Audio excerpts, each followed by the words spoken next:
Welcome to circuit hub. आज हम simulation के थ्रू ये स्टडी करेंगे कि इंडक्टर में करंट सडनली राइज क्यों नहीं करता। तो इंडक्टर के बिहेवियर को समझने के लिए हम सबसे पहले यहाँ पे इंडक्टर का सर्किट ड्रॉ कर लेते हैं। यहाँ पे हम इंडक्टेंस की वैल्यू हाई रखेंगे जिसके साथ हम रीडिंग्स को आसानी से देख सकेंगे।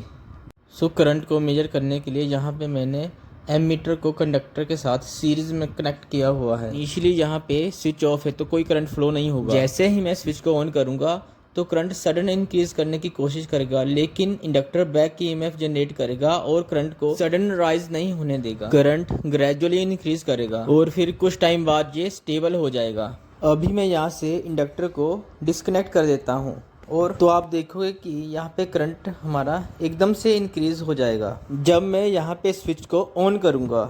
लेकिन यही सिमुलेशन अगर मैं इंडक्टर के साथ करता हूँ तो आप यहाँ पे नोटिस करिएगा कि यहाँ पे करंट ग्रेजुअली इंक्रीज होगा और फिर कुछ टाइम बाद कांस्टेंट हो जाएगा, क्योंकि इंडक्टर यहाँ पे बैक ईएमएफ जनरेट करेगा और करंट के फ्लो को रोकने की कोशिश करेगा। इसीलिए इंडक्टर में करंट सडन राइज नहीं होता।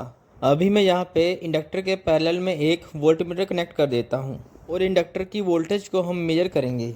जैसे ही यहाँ पे मैं स्विच को ऑन करूँगा तो इंडक्टर के अक्रॉस जो वोल्टेज है वो धीरे धीरे कम होनी स्टार्ट हो जाएगी और कुछ टाइम बाद इसके अक्रॉस वोल्टेज 0 हो जाएगी। इसीलिए inductor almost behave like wire in DC circuits. अभी हम इंडक्टर के अक्रॉस एक ऑसिलोस्कोप कनेक्ट कर देते हैं और सिमुलेशन को रन करके देखते हैं कि इसके क्रॉस वेवफॉर्म कैसी आती है। अभी मैं यहाँ पे स्विच को ऑन करता हूँ। यहाँ पे देखिए करंट यहाँ पहले स्लो राइज कर रहा है, फिर कुछ टाइम के बाद ये स्टडी हो जाएगा। बैक ईएमएफ की वजह से इंडक्टर में करंट सडन राइज नहीं करता। मेरी नेक्स्ट वीडियो के लिए मेरे चैनल को सब्सक्राइब करें एंड बेल आइकन पर क्लिक करें। मिलते हैं नेक्स्ट वीडियो में।